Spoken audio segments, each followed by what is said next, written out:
বাহ বাহ, তুই তো সবার উপর দিয়ে যাচ্ছিস। এ বাড়িতে এমন কথা কেউ বলেনি যা তুই এখন বললি। না না রাগী মেশো, আমি কিন্তু কথাটা প্র্যাকটিক্যালি বলেছি। মানে এটা তো তোমাদের বাড়ি, তোমরা যদি মেনে না নাও আমি তো এখানে জোর করে থাকতে পারি না। আমি একটা কথা বলছি, আবার বলো না তোমাদের মধ্যে কথা বলছি কেন। আমি আসলে তোমরা এত আলোচনা করছো তো, তাই মনের মধ্যে নানা কথা জাগছে। তাই বলছিলাম কি যে পিকলু তো খুব একটা খারাপ কথা বলেনি। তোমরা তো দেখে শুনে একটা ভালো মেয়ে নিয়ে এলে, যার কোনো দোষ নেই, এরকম মেয়ে দেখে তাতানের সঙ্গে বিয়ে দিলে।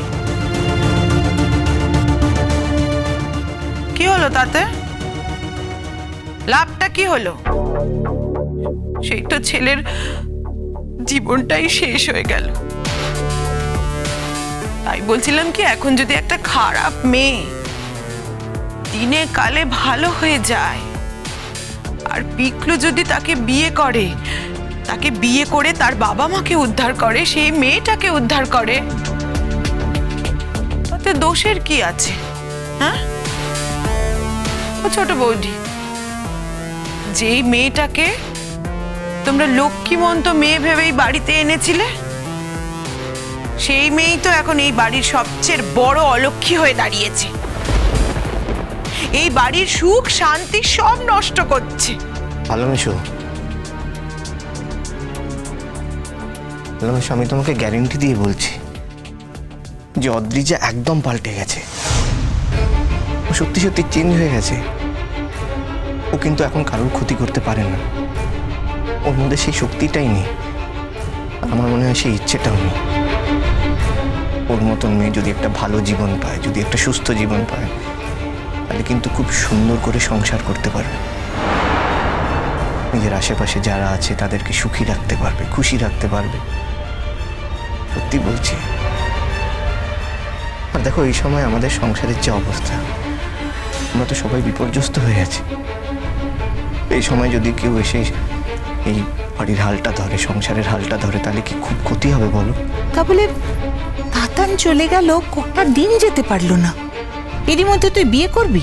সেই জন্যই তো বলছি যে এরকম একটা সময় বাড়িতে এমন একজনকে দরকার যে বাড়ির হালটা ধরতে পারবে। আমরা তো সবাই কষ্টের মধ্যে আছি, কান্নাকাটির মধ্যে আছি, কিন্তু এটা তো একটা সময় থামা দরকার, নাহলে সংসারটা কি করে চলবে বলো? পিকলু সবই বুঝি, কিন্তু তুই ওকে বিয়েটা কেন করতে চাইছিস সেই কথাটা বলতো। আচ্ছা বৌমনি, আমি এতক্ষণ ধরে কি বোঝালাম, কি বললাম বলো তো? পিকলুদা বিয়ের কথা বলছে? কার সঙ্গে বিয়ের কথা ভাবছে পিকলুদা? আবার এ বাড়িতে সানাই বাজবে, শাক বাজবে, লোকজন উলু দেবে, লাল টুকটুকে বেনারসি পরে বউ ঢুকবে, আর আমি সব রং হারিয়ে সাদা পরে ঘুরে বেড়াবো। দেখো, আমি অদ্রিজাকে বিয়ে করতে চাই, কারণ আমি যদি সেটা না করি ও সুস্থ জীবনের মধ্যে ফিরতে পারবে না। আর সেটা যদি না হয়, ও কিন্তু যা ইচ্ছে করতে পারে। এই দাঁড়া, আমি একটা কথা বলি। সেটা হচ্ছে, তুই এতটা দায়িত্ব নিচ্ছিস কেন, নিতে চাইছিস কেন? আরে ওর তো বাবা মা আছে, ও তো অনাথ নয়। ভাইয়ের কথা বলছে পিকলুদা। পিকলুদা দিদি ভাইকে বিয়ে করতে চায়? দিদি ভাইকে? দাদা ভাই, আমি একজন সামাজিক মানুষ, আমি নিজের সামাজিক দায়িত্ব অস্বীকার করতে পারি না। যদি এখন এই বিয়ে হয়, তাহলে এই বিয়েতে কোনো হইচই হবে না, কোনো বাহুল্য থাকবে না। তা কেন হবে দাদা? আমি একটা সত্যি কথা বলবো দাদা, নন্দাদির কথাটা কিন্তু আমার মনে ধরেছে। সত্যি তো,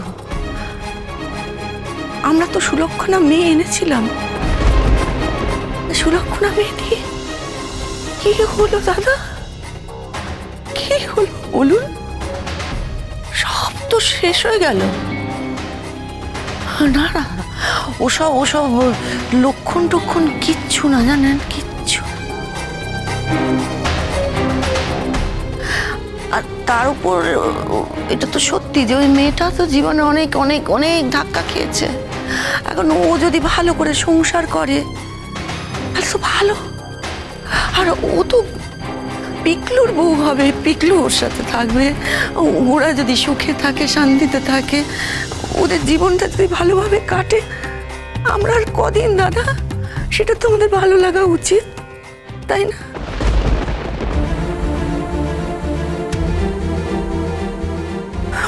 পিকলু, সবার সামনে আমি কথাটা বলতে বাধ্য হচ্ছি, না বলে পারছি না। তুই তো জানিস পিকলু, ও চিরটা কাল তাতানকেই ভালোবেসে এসছে। আর এই সবটা জেনেও তুই সব কিছু জানি। অদ্রিজা তাতানকে ভালোবাসত, ওর মনে তাতান ছিল, কিন্তু তাতান এখন আর এই পৃথিবীতে নেই। অদ্রিজার মনে কে ছিল না ছিল তাতে আমার কিছু যায় আসে না। অদ্রিজা একজনকে ভালোবাসত এবং ওকে পাওয়ার জন্যে প্রচুর খারাপ কাজ করেছে, পরিত অন্যায় করেছে অনেক। সেই জন্যেই আজকে ওর জীবনটা অন্ধকারে ঢেকে গেছে। ও খুব ভালো করে জানে যে এই অন্ধকার থেকেও বেরিয়ে আসতে পারবে না। তো আমি যদি ওকে এই অন্ধকার থেকে বার করতে পারি, আমি যদি ওকে মুক্তি দিতে পারি, ওর মন আমার দিকে ফিরতে বাধ্য হবে, এটা আমার বিশ্বাস। তাই বলছি, এসব নিয়ে তোমরা প্লিজ ভেবো না। আমরা নিজেরাই এখন একটা এরকম বিপদের মধ্যে আছি, তার মধ্যে অপরকে বিপদের থেকে বাঁচাবার জন্য তোমার এরকম মরিয়ার চেষ্টা কেন, সেটাই তো আমার কাছে স্পষ্ট হলো না। যাই হোক পিকলু, তুই বড় হয়েছিস, তুই কি করবি না করবি সেটা তুই ঠিক করবি। তবে এটুকু বলতে পারি যে আমার এই বিয়েতে মত নেই।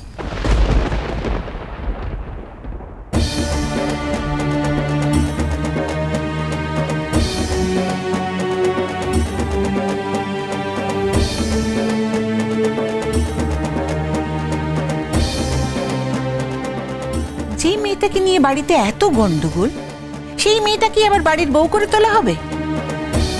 না না, এটা আমি কিছুতেই মন থেকে মেনে নিতে পারছি না। কেন দাদা, কেন মেনে নিতে পারবেন না বলুন? ও মেয়েটা কি গন্ডগোল করেছে দাদা? ও তো শুধু এই সংসারের বউ হতে চেয়েছিল, এই বাড়ির বউ হতে চেয়েছিল। এটা তো ভালো যে শেষ পর্যন্ত ওর স্বপ্নটা পূরণ হবে। দিদিভাই মত দিয়ে দাও, জানো তো।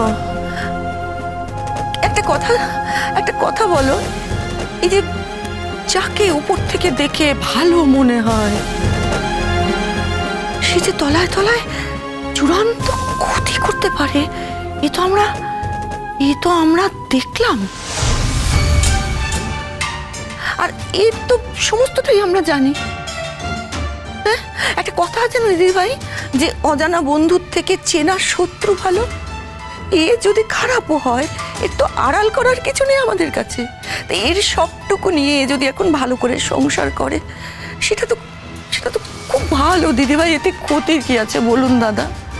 পিকলুটা ভালো থাকবে, আর ও আমাদের এই মরে যাওয়া ভাঙা সংসারটার হালটা যদি অন্তত ধরতে পারে, ক্ষতি কি? ও কি হাল ধরবে কাম্মা? আমাদের বাড়ির তো এমন অবস্থা হয়নি যে ওকে এসে হাল ধরতে হবে। আর তোমরা বারবার কেন এই হাল ধরার কথা বলছো সেটাও তো বুঝতে পারছি না। বলবে নাই বা কেন? কি বলো তুমি বড় বৌমা, বলবে নাই বা কেন? এই সংসারের হালটা তো তোমারই ধরার কথা ছিল, তাই না? কিন্তু তুমি তো আবার বাইরে বাইরে থাকো, চাকরি করা মেয়ে তুমি। আবার এমন চাকরি করো বাবু যে তোমার আবার সময়ের কোনো ঠিক ঠিকানা থাকে না। আর ছোট বৌদি কত করবে? এত বড় শোকের মধ্যে গরমে তাতে রান্নাঘরে যাওয়াও তো ছোট বৌদি সম্ভব নয়। করলো তো মানুষটা, এত বছর সংসারের জন্য করলো তো, এবার তো তাকে ছুটি দেওয়া প্রয়োজন। আর তাই যদি হয় ছোটদা, তাহলে তো এমন কাউকে প্রয়োজন যে শক্ত হাতে সংসারের হালটা ধরবে। তোমাদের ছোট বউ তো আবার কাজের ভয়ে ঘন ঘন মুচ্ছ যাচ্ছে না। এমনিতে সবকিছু ঠিক আছে, কি সবকিছু ঠিক আছে। ওই কোথায় গান গাইতে যাবে, কারোর সঙ্গে গুজুর গুজুর ফুসুর ফুসুর করে, এগুলো কিন্তু ভুল হচ্ছে না, ভুল হচ্ছে শুধু কাজের বেলায়। এতদিন তো হয়ে গেল, খাওয়া দাওয়া তো কারোর বন্ধ যাচ্ছে না। কই বলতে পারবে কেউ যে একদিন রান্নাঘরে গেছে, গিয়ে চা বানিয়েছে? বানায়নি তো। বড় বৌদি তো আবার ডাক্তারি কাজে বাইরে বাইরে ব্যস্তই থাকে, তাহলে সংসারের হালটা ধরবে কে? এই নন্দা পিসি তো আবার চিরকালের জন্য এই বাড়িতে থাকবে না, তাই অদ্রিজার মতো একটা মেয়েই প্রয়োজন, যে সংসারের হালটা শক্ত হাতে ধরতে পারবে। ও বড় বৌদি, পিকলু খুব একটা ভুল কথা বলেনি গো। নদী